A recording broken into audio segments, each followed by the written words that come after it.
RimWorld? I want to go back to RimWorld. So I saw this really cool stream the other day where somebody explained that I could, in fact, rename my pawns. Yeah.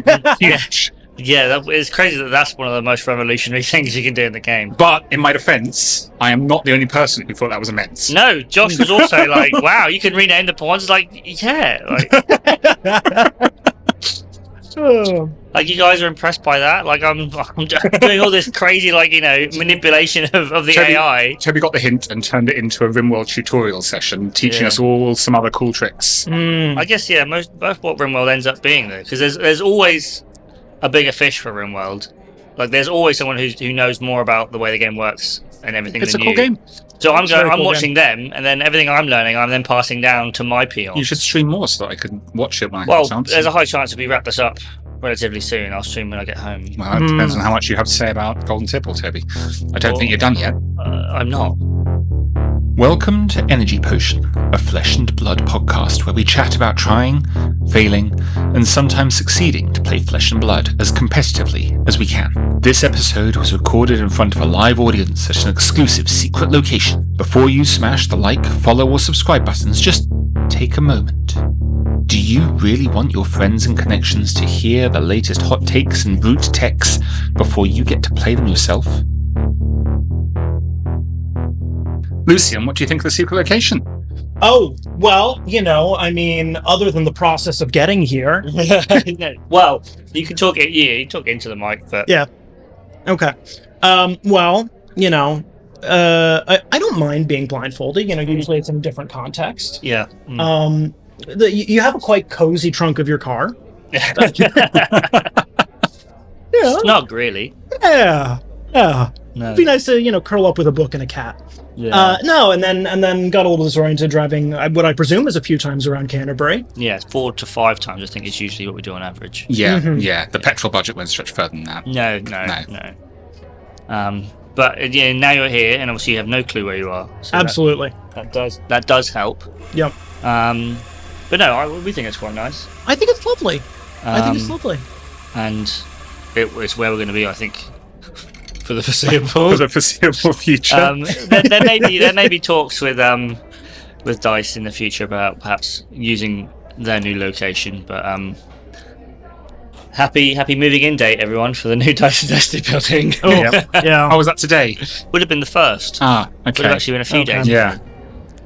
So I was looking forward to that. Yeah. Well, I still am looking forward to it, but I guess it's become. We all are, Toby. We're all still looking forward to it. It's become our own personal silk song of sorts, and that it really is going to happen any day now.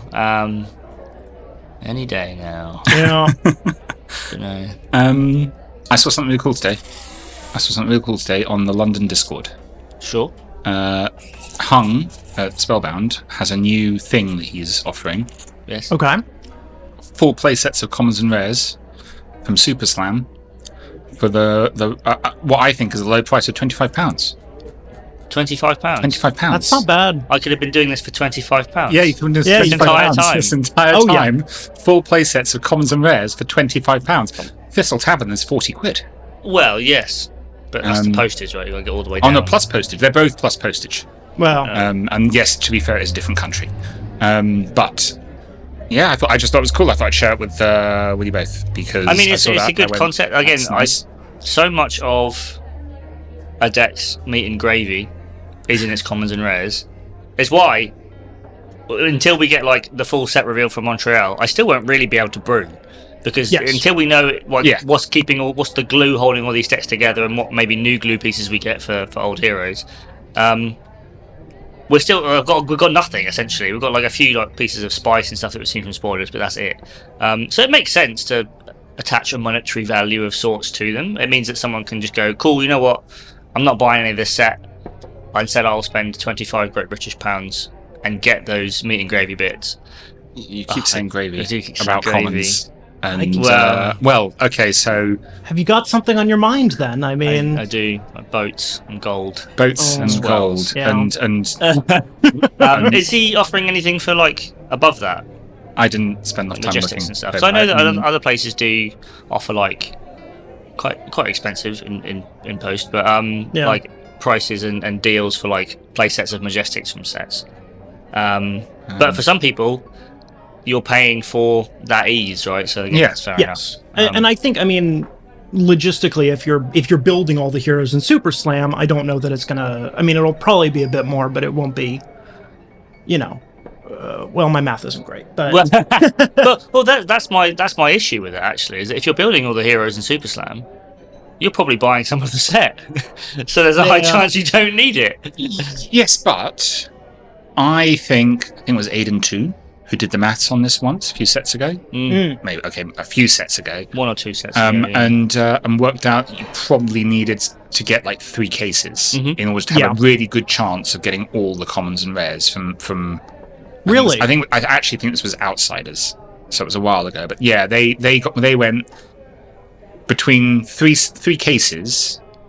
They expected to have 1 full play set of commons and rares. Obviously, you got a lot of bulk in there as well, right? But that was kind of the maths. Now, if you get 20 cases, I think it works out a bit better because I think the odds do. Yeah, I mean, better, but there were you get more than 6 play sets out of 18 cases because of the way it works out. Well, the distribution.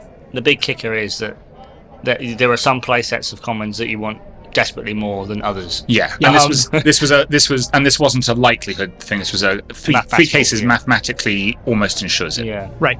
I mean, and in a set like Guardian Mastery Pack, which just came out, it's actually quite difficult to get all the rares just out of box. Yeah, well, it is. It's tough. Yeah, I still haven't gone through my Guardian Mastery stuff, so I'm too scared to see like what I have and what I don't have. Yeah. We do have the added caveat that not many people are asking for anything from Guardian Mastery Pack. In that case, it's getting early with an order. I've got time to set that one up actually, but I need to get it out of the way before Super Slam. But yeah, there were lots of like Red Crash and Bash, for example, is one that people do actually want and is a played card. I'm sure there's others. I think is it Ley Line Fault Line or whatever it is? Yes, Fault Line. There's the Aftershock maybe as well. There's the blue rare. On release it was going for like 10 quid or something. The blue rare that puts something from both your arsenals on bottom of deck and then you draw a card. Oh, Seismic something. I think Stirrings maybe. Yeah, I know exactly the one. Oh, I can't for the life of me think what it's called though, John, which is really bad for the podcast. Yep. If you send it to me, I'll put it in the notes. Sure. If you send it, I'll put it, or maybe I'll put it in the notes. We always say we'll do stuff in post. Record it and then say it over me. That never works. I honestly, I wish my skill was that high with the post stuff. But the less we do in post, the better. There were strong cards. But again, maybe like a deal like Hung's proposing for something like Mastery Pack wouldn't work nearly as well because of that. Right. But I mean, I think for Super Slam it probably could. But then again, like I said, we don't know anything about it. £25 for like play sets of maybe like incredibly busted cards could be an incredibly good deal, and maybe he's underselling it. Or it could be that we get to it and we see that all 4 of the new decks essentially become Slippy adjacents and play exclusively Majestic. So we don't know. Yeah. Well, I mean, for me, I am tempted now that you've mentioned it. For no other reason than the organization, you know, like when a new set comes out, I am terrible about buying boxes and then trying to organize my bulk, and I just end up with a giant pile that sits there for a week, and I don't actually. One pile? Come on, I've got 6 just on my desk, let alone the floor. Yeah. So the prospect of you give them 25 quid and you get a nice little package and it comes in a bundle and you just plop it in I'm really thinking about it, and I don't even want. I'm going to call them elemental guardians and brutes. What are they called? What are they called collectively? Talented guardians and brutes. Yeah. But I'm still tempted because that's just a nice, easy thing you can just slot away. And then you've just got it, Yeah. Also, I imagine. I mean, a lot of those commons and rares are going to be the talents. They're going to be revered and reviled for the draft format. A lot of them will also just be base guardian and brute. This is it, which will fit into the larger brewing pool. And you'd have to assume that a lot of them, in theory, and this might be quite forward of me, will have 6 power in the brute slot. One can only hope. I don't know, Toby. I think you're really hoping. I'd like to see a few more yellow 6s. I mean, I think that'd be nice. The thing is, it seems unlikely that you actually get many reviled brute 6s, because then what's the point of turning them into 6s with KO? Yeah, I mean, we got the M right as the blue 6, right, to give him that extra 6 slot in the blue. So it would make sense that a lot of the reviled attacks, by default, are low power because obviously they work with Lyeth too. And then we might see some specifically reviled brute stuff be on the more tricky end, where if they have 6 power, they do X to like, combo quite nicely with his ability, or maybe pummels. Or they stuff may like balance that out with more use of the liberal word "go again," and "go again" in Brute is a scary place. Yeah, go again in Brute is pretty scary. As we've seen with obviously the printing of sea legs and the sudden explosion of Brute success. Sorry, I was laughing at something else there. Yeah, sorry, there must have been something else in the room. Yep. But maybe, I could be like hung up for that, because it could be that in this next set that sea legs become so powerful that when Brutes have something a bit stronger to do, that go again is insanely good. Yeah. And they're already doing some pretty strong stuff. Like, let's be honest. Well, like 7 into 3 into 8 is still pretty good. It's more numbers than I can count. I mean, yeah. Well, I don't try. Brutes I just go no blocks. I'm very dead. cerebral, yeah. It's true. Yeah. Well, yeah. when they don't have on hits, to be fair, then that's less relevant. Yeah, every once in a while. So it's a nice little novel idea. It's one that I may even adopt. I may have mentioned it to you once or twice. I think many people in Seabass have mentioned you could charge for your services. Yeah. Yeah. Maybe. But that doesn't feel very pillar of the community of me, does it? So. Well, we can discuss the business model for the archives at some point. Mm-hmm. I think there was another bonus episode. In another bonus episode, because we did just do the bonus episode on the BNR, and before that, you were talking about buying into gravy. Yeah, I was. Did that last more than 5 minutes? So it did.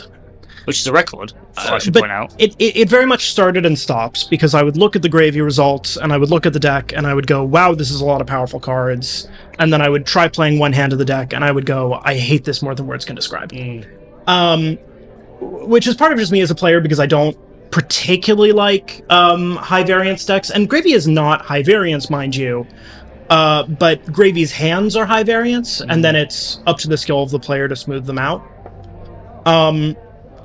So I had decided at the time that if gravy was not hit, I would buy gravy and I would learn gravy, because I thought he would still be by far the best deck. Now, of course, we are in a different world, and gravy has been hit, and thank God for that, quite honestly. Yeah, I mean, it shakes things up, certainly, which is exciting. Yes. Sorry, Toby, you had something to add there? I'm riveted. I'm enthralled. Yes. Oh, yeah. Yes.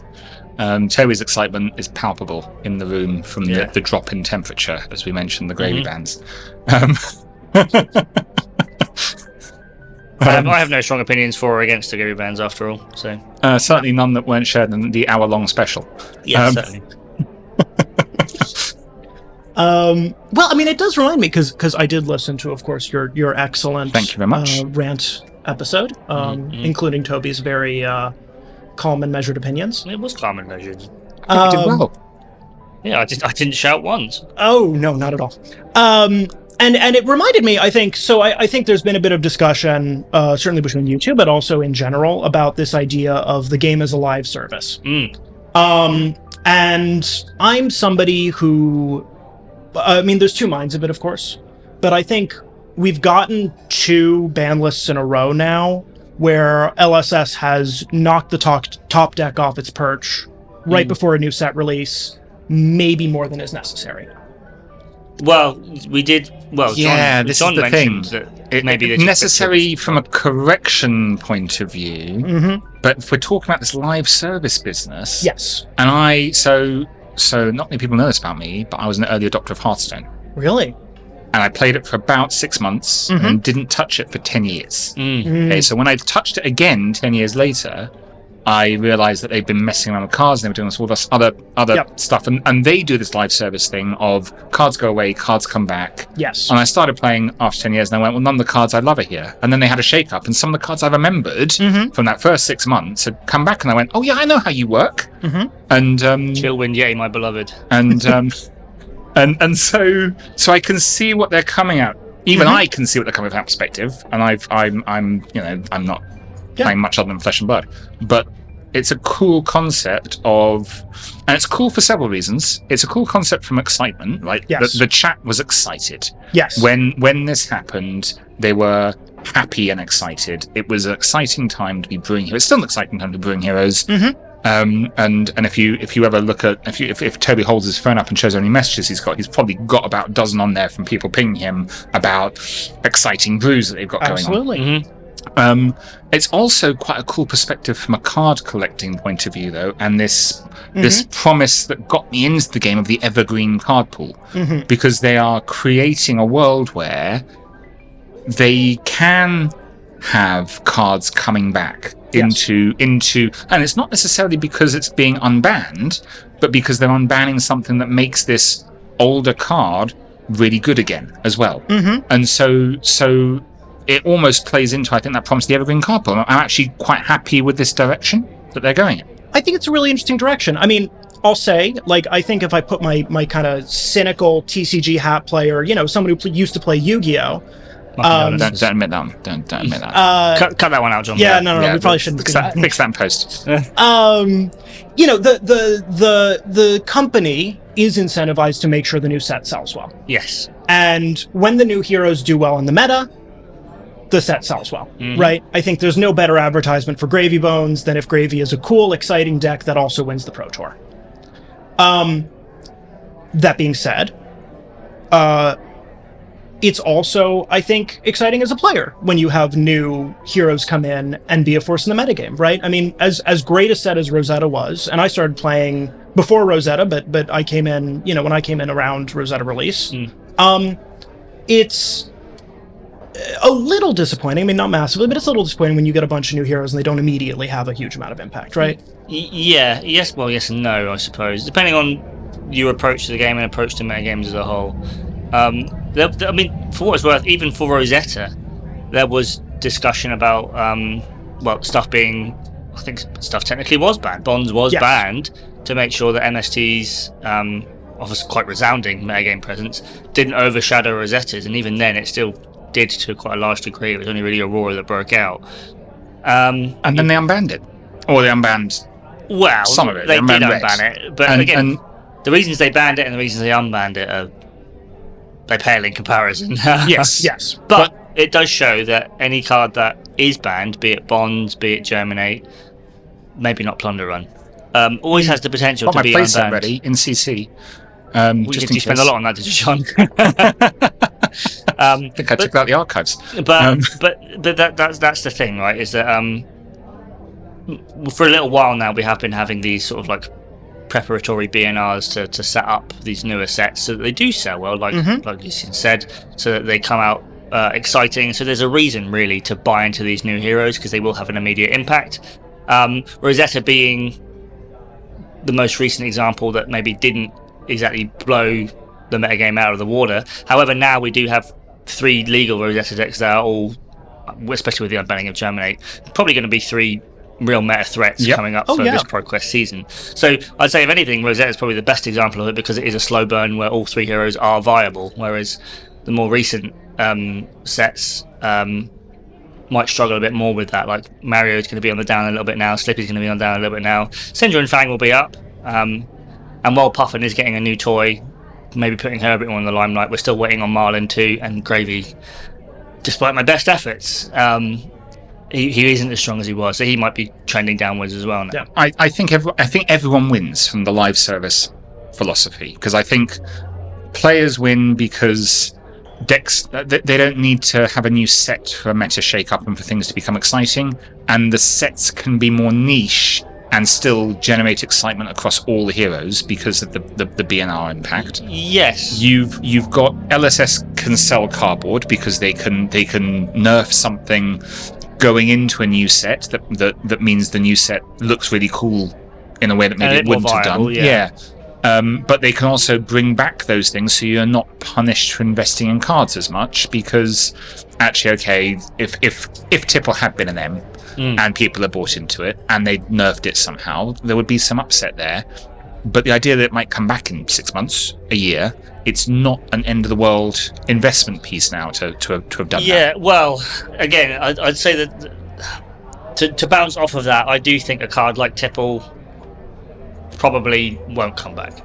I think Tipple probably will find itself in the Plunder Run Belittle tier of cards that on the surface seem almost innocuous, but obviously once you play with them enough, realise they're very strong. However, that's what the LL format's for. Yeah. Absolutely. Because There's for that. all the failings of like CC balance and all the failings of cards usually printed at common that are a little bit too strong for the CC format or the direction that LSS want to take the CC format, you do then get to go, well, at least I get to talk a big game in LL instead. And that brings us really neatly to something we've held off discussing, Toby, which is Worlds format.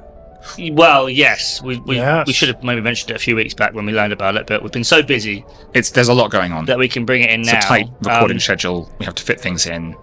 But yeah, Worlds format is a new format, including LL. I think it's Yeah. very exciting to put Worlds on its own tier from other events. You know, like I would like to see this format remain exclusive to Worlds insofar as it is the most skill testing and the most challenging event. And it helps create a pedigree of, you know, what it really means to be a world champion as opposed to just a Pro Tour champion.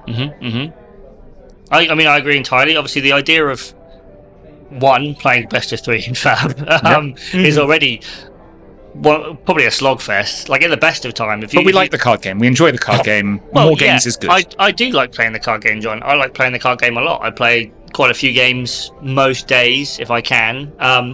If you told me that I have to play 2 days back to back of 2 different formats or 2 quite different metagames, and then by some miracle I make it to the top 8, and now I have to proceed to play possibly back to back to back best of 3s against the best players in the world, I'm probably going to sleep quite well that night. And obviously for the viewers, it's fantastic. Is the thing. Yeah. Like, the viewing experience is probably going to be incredible, even if we do end up with like some slower, grindier decks in the top 8. Untimed, by the way. Those of us who enjoy the game and enjoy watching the game and remember these decks from across all of Fab's history. I mean, I will enjoy it too. Like, I'll watch Oldham Mirrors all day of the week.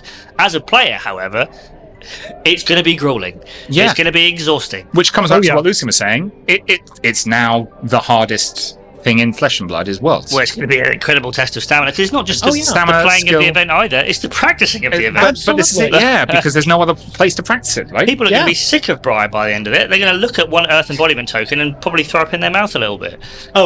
Because she's... Well, and this bounces back off of that, is that in theory she should be everywhere. She always had a fantastic turn up for skirmish season. She hasn't been performing as well in the Battle Hardens, where Ira has been taking precedence as a deck that preys on Briar. But bouncing off of the BNR discussion we just had, there is going to be a BNR right before Worlds as well, where they could, in theory, shake up the meta incredibly. And I mean, who knows? We could be in a talk a big game Worlds. I hope we are. I hope we go into a CC metagame where decks like Tough Nut and Lyeth are strong but not metagame defining, and then someone finds the card that broke Talk a Big Game and they just rip through LL. The same way that when Reiner gets his second blue 6, he gets to play Berserk Ravenous Meat Axe in LL and can just shred the competition 1 out of 4 times. It'd be great. But that's another thing, is obviously with this live action thing, is that as players playing at Armory level and occasionally, you know, going out to ProQuest and the other occasional big local event, BNRs impact us less because, you know, sure, we're playing weekly, but for the most part, it doesn't matter overly if we win or lose, all that kind of stuff. If you're going to something like Worlds and you have to prepare your flight in advance and you're staying in advance and your decks in advance, decks plural, there are 2 decks, obviously, CC and LL. Of course. Not cheap decks either. Nope. And 11 days before you're going out there, they say, oh, by the way, we're going to be taking Ira, Briar, Chain, probably Starvo again, just for good measure, down a few pegs. Have fun. Your flight's in 3 days. Yep. Suddenly you need to fill either like 9 gaps in your decks or find a whole new deck entirely. That I empathise with. That could be rough. And again, until we get that BNR, we don't know if that's the case either. I think it can be rough, or I think it can be an opportunity. I mean, if I were a person going to play a Calling this weekend, which I'm not, I think I would be in a rough spot. I think, you know, I played Slippy at Copenhagen, and I would certainly not play Slippy if I were going to an event this weekend. No. But at the same time, this is an open meta.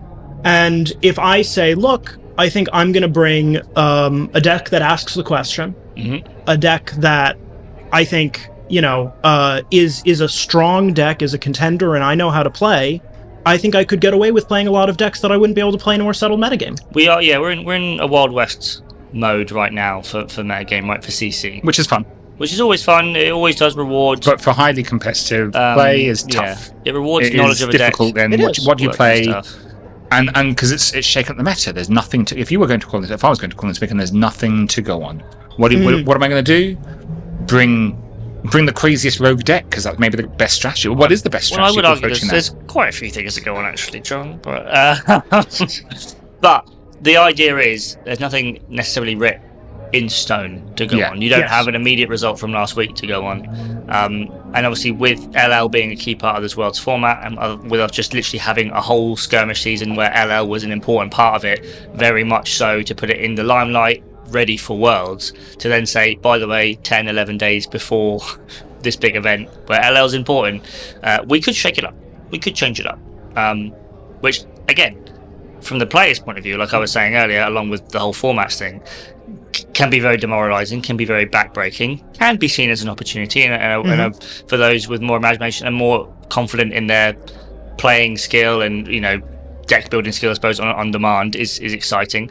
But as a viewer, obviously it's incredible because you get to sit there and enjoy all of that excitement from the comfort of your sofa at home on the big TV as you watch the best of the best, figure out that problem that you don't have to worry about. Yeah, absolutely. And if you're at Worlds, you're one of the best of the best. You're that invested in it, right? And I think this is why it's also an argument for the kind of proactive banning of the top deck.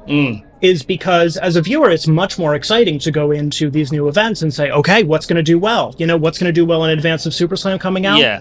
How are these new heroes going to handle, as opposed to just asking the question when the new heroes come out, how are they going to handle Gravy? Will they handle Gravy? Yeah. I mean, because we're already seeing it, as we always do when the best decks are the best decks. On stream, you see a Gravy mirror, you see like a Gravy versus Slippy, a Slippy mirror. The chat on those official live streams was very rarely positive. There's very rarely people excited to see the Gravy mirror. It's usually people saying, oh, well, there's, this deck at like 5 and X, or there's this deck at 5 and X, can't we see those instead? Whereas you do take a little bit off the top of Gravy, a little bit off the top of Slippy, and suddenly people do get a bit more excitement to see those decks on stream, because they go, okay, well, he lost his Tipples, let's see what this Gravy deck's doing. Now, obviously, if he then resoundingly remains the best deck, we fall back into that loop. But the hope is that with a bit of adjustment, opposed to heavier-handed bans, and again, it's still up to the jury as to what this particular BNR for Gravy falls into. The world is very much their oyster, right? We can kind of just sit here and wait and be quite excited to see what happens. I don't have a clue. I have a clue what's going to happen. Oh, I agree. And from a Slippy player's perspective, I mean, not that I'm that committed a Slippy player. Well, resolute Slippy player Lucian is what I remember. One deck pony. That was a solid 5 minutes. Well, he did play it to a big event, so it counts. True. Oh, he did play it to a big event. Did you play it to a big event? I did play it to a big event. What big event did you play it to? Oh, I played it to Calling Copenhagen. We're getting to that. We're getting to Copenhagen. We're getting to Copenhagen. Okay. No, as a Slippy player. As a Slippy player, the bonds ban is really significant. Yes. And I don't know that... I think it is as significant as the Tipple ban, insofar as the entire Slippy deck that I was playing, that most Slippy players were playing, because there was about a 3 to 5 card difference in most Slippy decks at that point, was built around bonds. Right? I mean, this is a card that defined how Slippy played and what you were playing towards. And 6 cards in your deck, Take Up the Mantle and Justinek, are there for Bonds of Agony. That is what they're dedicated towards doing.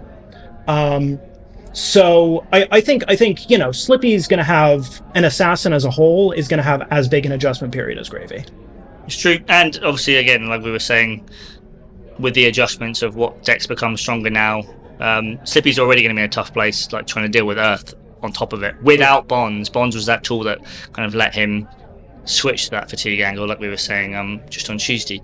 So there's a lot of changes, which is why I would like to talk about Copenhagen, Sure. but we'll talk about it from an event point of view, Yeah. opposed to a metagame point of view, because currently, unfortunately, I don't think there's much to be learned from looking No. at Copenhagen's No. meta, because we're better off kind of just like sitting on our hands a little bit and waiting to see what we get this weekend instead. I would maybe argue with that in terms of I'm still interested in. I mean, I'm a very data-driven player when it comes to metagames.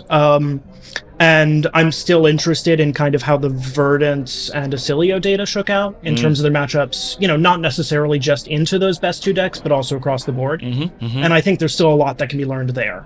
Oh, for sure. But in terms of the way that the majority of decks at Copenhagen were built to beat specifically those incarnations of Gravy and Slippy, I think we have to unfortunately throw a lot of that out in terms of figuring out how it's going to affect the next meta. Precisely.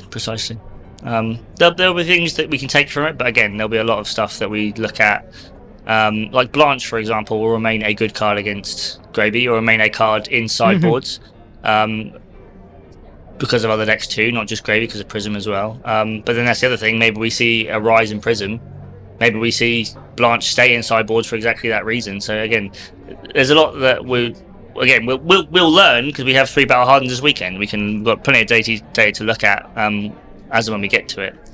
And they're exciting Battle Hardens because we've got a mini meta between now and Super Slam later this month, right? It's a mini meta that some people find boring because they can't participate much in a mini meta like this. Yeah. But it's also a really exciting time because a lot of people won't bother to participate in a mini meta like this, and that allows other people to experiment a bit. I mean, this is an exciting time. It is. I do wish I was playing in some degree of like higher tier event, just so that I could, test my deck building chops a little bit and see how we're doing. I do think there's a spot, for example, for OTK Florian. I really thought you were going to say Reinar there. There's always time for Reinar. Is the Paris team calling next weekend? Is that next weekend? No, it's release weekend. Oh, is it release weekend? Yeah. So that misses it then. Fine. I think also sold out, unfortunately. It sold out very quickly. Yeah. By virtue of being Europe and also a team event, so not as many tickets. Battle Hardened Edinburgh is not online for sale yet. But no, we're still planning for Edinburgh. But no, this weekend is Munich, Manila, and I did have it up and I've forgotten the other one. Chicago. Nice. So 3 Battle Hardens, all CC around the world. So all over, one in each of the 3 major zones.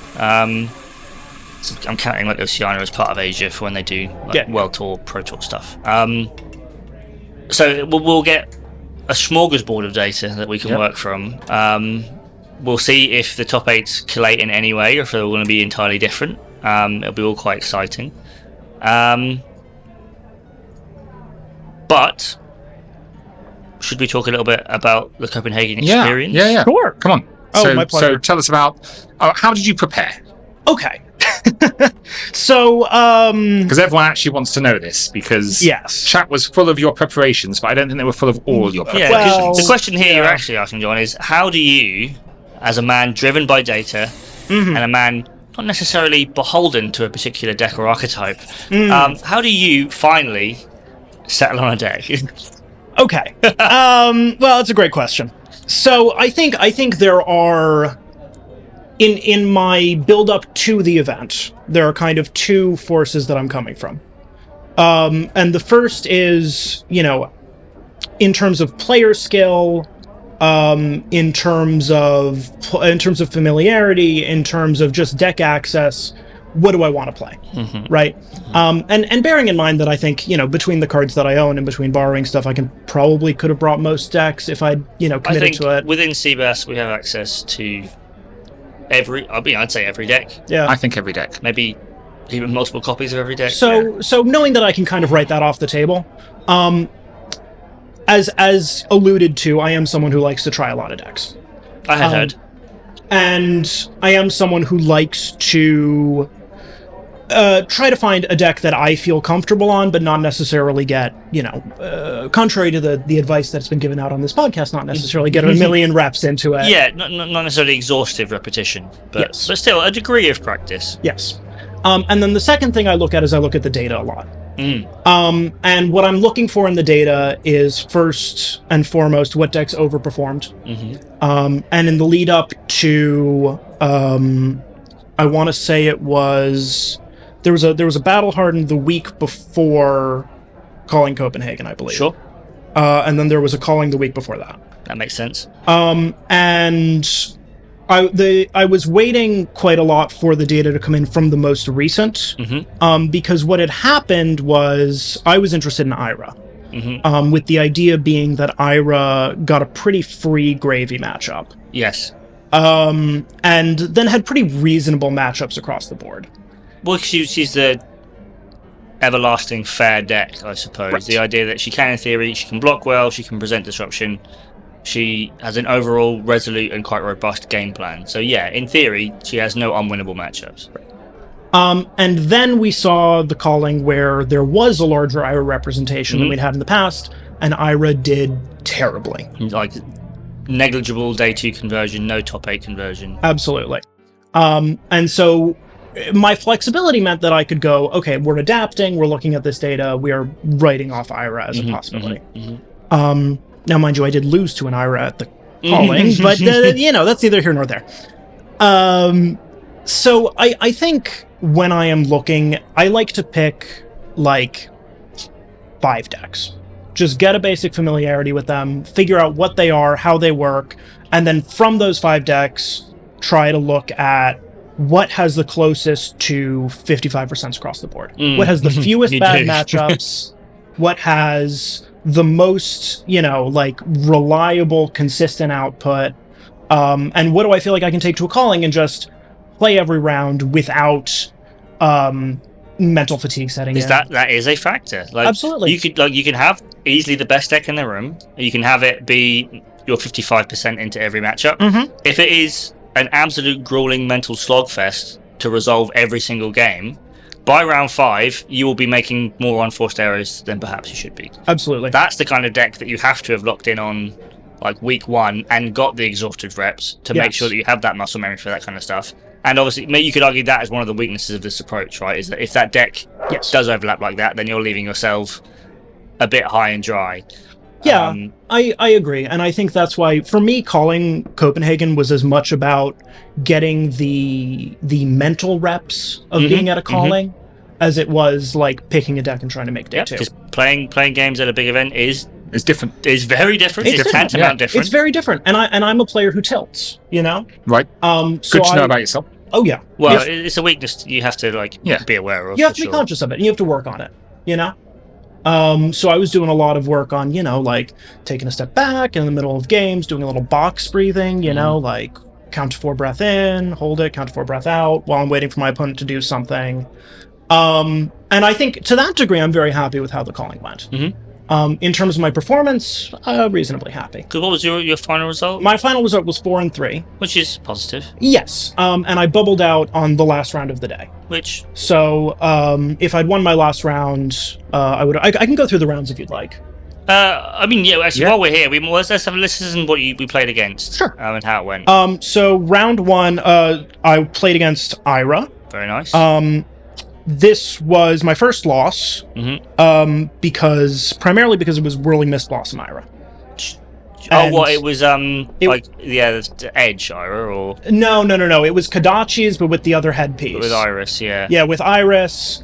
I think some things went slightly unfavored, but it was fairly close, Sure. Yeah, again, this is one of those things where you can't necessarily prep for every iteration of every deck.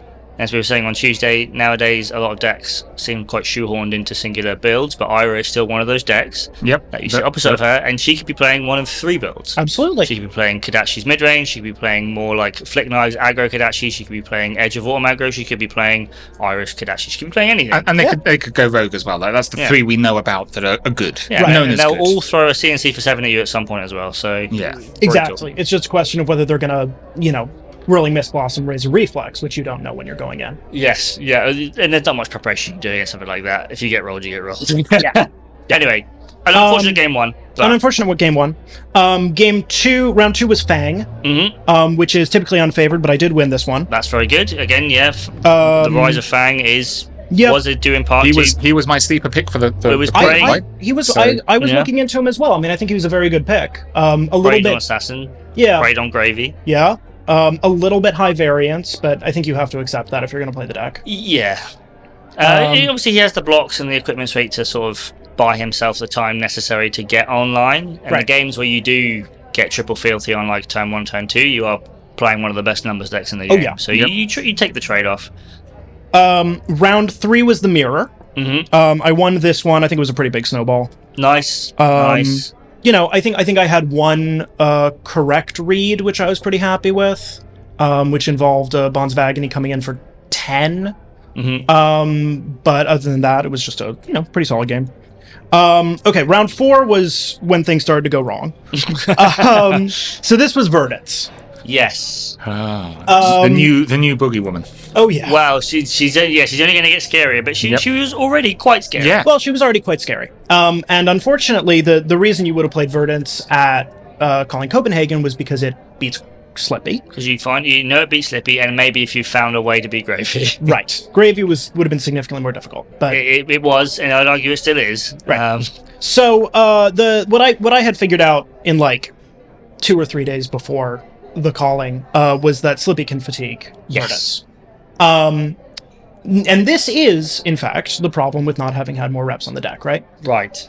Is that I knew this was the strategy. I'd tried it once or twice. I had not succeeded up till this point. So I was going into this matchup with a plan of, well, I'm either going to go get lunch or I'm going to try to fatigue this. Yep. What I did not know was that, unfortunately, Verdances at this event were on Evergreen. Yes, because again, as most decks are, they evolve. Like Evergreen was quite an early tech into this metagame, as Verdances were under the impression they could fatigue the early iterations of Gravy. I know I was, and I had decent success with it. And then it faded off as the Gravies came out to be more aggressive, and it turned out to be better to just explode them. Exactly. But then it became apparent that Slippy, a matchup that you thought was pretty much almost guaranteed as Verdance, as a deck that blocks well and can sort of prevent these iterations of 1 and 2, you can just Waning Moon them down. Slippy realised that actually a lot of my cards say banish from the top on if they hit, so I can go for deck damage, and if I block enough and I bring enough blues, I can force her to bring a combo situation, and if she hasn't brought combo, I win. So then the deck evolves. They go, okay, Evergreen's back, and if Slippy doesn't hit them with a random banish, I do get to set up this inevitability as an endgame. Right. And I did not have the experience at the time to know how, as a Slippy player, you play into Evergreen. You're supposed to, which is to say, like, how to set up a Codex turn that force in the late game that forces the Evergreen out of it. Forces it into the arsenal so you can leave it. Or again, if you get lucky, you can just rip it off the top, right? But exactly. So that was my second loss. Round 4, we play against Verdance again. That's rough. Ouch. It's rough for a metagame where she was on the down. Definitely. Yes. Like her attendance had gone down. Obviously, despite Ira going up, and obviously Ira being relatively favourable for Verdance. Obviously, the borderline abysmal Gravy matchup, along with the decks that were coming in to prey on Gravy as well, like Sinja, for example, also catching her in the crossfire, Fang too, meant that she was on the down. So to hit 2 back-to-back is kind of brutal. Fortunately, because of my experience in the previous game, I had figured out what I was locked doing. in. Right, exactly. You said you could just carry it on. Just continue on. And now I knew how to win the matchup. So this one I did get. Now my one good matchup of the day is round 6. I play against Dio. Nice. We high roll, really easy. They get a turn 2 where we I think it was a Bonds of Agony for like 12 into banish their max Vs into like they play like 3 items and pass. That's very brutal, but again, there's a reason that Dio has been sort of on the off tables. Obviously, she has had competitive success recently as well. Like, not to just disparage her at all. I think generally Mech is a fairly high variance deck. Like you can completely draw something unplayable. You are at the mercies of your banishers too. And this is also off the back that the fact that the reason you would play Dio at this event was that Dio has an extremely good Gravy matchup. Yep. Yeah. Right. So the kind of fundamental squeeze at this event was like half the field was trying to beat Slippy, half the field was trying to beat Gravy, and it's just if you pick Slippy or Gravy, do you run into the half of the field that is trying to beat you, or the half of the field that loses to you, or the half that's trying to beat the stuff preying on you, and then that's bad into Gravy. Like again, like all matters, it goes all the way down. We usually have either 1 or 2, rarely 3 top decks, and then everything else filters into their matchups into them, right? Right. We'll see what these new S-tier decks are this weekend. So it's exciting to think absolutely. And then we get to the last matchup of the day. I'm 4-2, and I sit down across Victor. Oh, yeah. And this is the point. I think I did a really good job of keeping my mental together for most of the day. I was feeling good, eating, having my protein bars, getting green juices from Joe and the Juice. And I sit down here and I'm like, oh God, yeah, no, I'm not winning this. It is a tough one. It is a tough one. And I think that is the point where if I'm going to look back on this event and go, what are the things I can fix? The first thing is, I think I could have played that game with more of an intent to win. I certainly think it is winnable. I don't know if this particular game was winnable. Well, there is an argument that a victor who's also at 4-2 on an event where Slippy's one of the most represented decks probably has a game plan for Slippy that's working quite well. This was a game where they, test of Iron Grip every turn. This was I've forgotten her name, but she went on to, I think, rank 21st and was the only victor to make day 2. Which is pretty good. And was on daily grind victor. Yes, it was the daily grind builds, the one that has the out for fatigue. I think that was one of their win cons into Gravy, was really speeding up this fatigue game plan. So this game was disastrous. I won't sugarcoat it. Sure. But overall, 4-3. In total on the weekend, I think I played like 19 games of CC, and I think I lost about 5 of them. Yep. Just a shame that 3 of them were in the big event. Exactly. Yep. Yeah. But that is often the case. That side events are obviously fantastic, and I will always recommend people going to big events and just playing side events and having a good time. Enjoying the atmosphere is fantastic. However, while a lot of people preparing for the big event are in the side events, a lot of them also aren't. Oh yeah. So they're much more applicable to your local armory level, opposed to the event itself. I'm guilty of it as well. I've definitely gotten false confidence from playing decks inside events and going undefeated and thinking, wow, it's finally my time to win a calling, and then going, 3-3 drop. So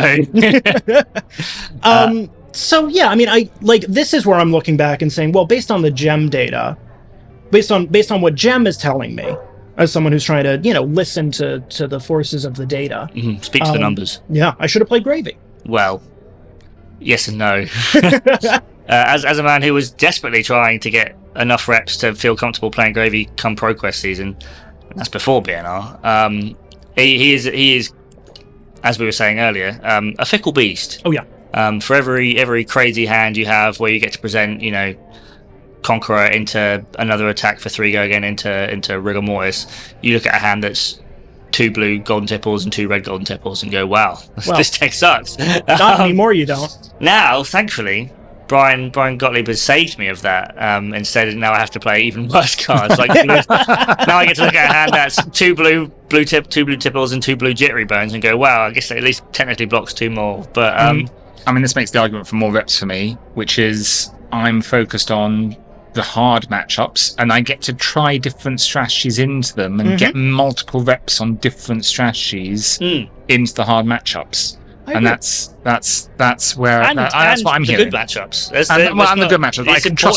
I can trust myself on the good matchups because I'm getting the reps, and then I can focus on. I'm fairly mixed on interference at the moment. Right. I'm trying different strategies and different things, and in order to up that win rate. But I get to do that because I'm putting the reps into the one deck.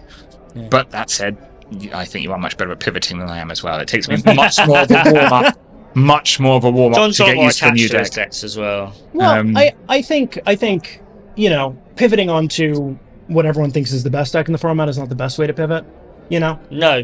I think if I were to have taken a different approach and switched to Fang late in the cycle, or honestly maybe even played Prism, there's arguments for both. I think I could have done just as well, But at the same time, the data was saying to play Slippy. And Slippy also, I think all of those matchups that you're playing in, Slippy's have and will possibly continue to win those matchups because he still does have that just high roll potential, right? Well, sometimes you draw the hand that does this, that you just throw something stupid with a disruptive on hit for 12, and there's not much your opponent can do about it. Obviously now, it's less likely to be a Bonds of Agony that you're throwing. It'd be quite impressive if it was a Bonds of Agony, actually. But there's still a degree of disruption you can throw in. Again, the issue being that there'll be a lot more decks that will be content and perhaps able to block it. But no, it It was a rough run of it. I think Slippy was a good call. I think when you finally settled on Slippy, I think of the decks you could have settled on, I think it was probably the closest to being a objectively correct call. Right. We were pleased. We were pleased that you did sort of settle on Slippy in the week and a half before the event. And maybe there's a learning opportunity here that if you had settled maybe a week earlier and got the more reps in. But if he'd settled a week earlier, he'd have settled on either. That's the problem. That's the problem, right? That's the problem. I get it. Yeah, maybe. Well, I think it's as important to listen to the most current data, and I think that's because these things do move quickly. I think you should probably listen to your local podcasters a bit more. I think honestly, I can't remember the last time I was wrong about medical. So it's coming up. You promised greatness for Tough Nut. Something makes me think about Nats. Was it this year? Well, the reason I played Rhino at Nats is because unfortunately I fell into the same boat as you in that I didn't lock into a deck nearly early enough. If I had, there's an argument that I would have at least played KO, and KO was fine, but I have strong opinions on KO. No, it is very brutal, but then obviously it is one of those things where, as John was saying, you can lock in on one deck, and you can solidify all of your matchups, and then you can finally lose to your fellow podcaster playing Gravy for the first time, and then it's fine because you don't have to worry about that match anymore because Gravy gets half nerfed. his cards back. Yeah, exactly. So, I'm delighted. So if anything, that's more of a reason to lock in on one deck, because again, if you lose to a deck, you can just email Brian. That's why I let you win, Toby. This one. Get rid of this one. It's why I let you win, Toby, because I knew they were going to nerf Gravy. So I'm going to let you win this one so that you can just have this one. Just call up Jim, be like, right, Jimmy. Yeah, they've figured it out. They've cracked up the matchup. I need you to take it down a peg. We don't need to call Jimmy, Toby. We've got one listener in Auckland. Yeah, we did. He's listening. Check the data. We have one listener in Auckland. Obviously, it goes without saying. Don't listen to them about Reinhardt.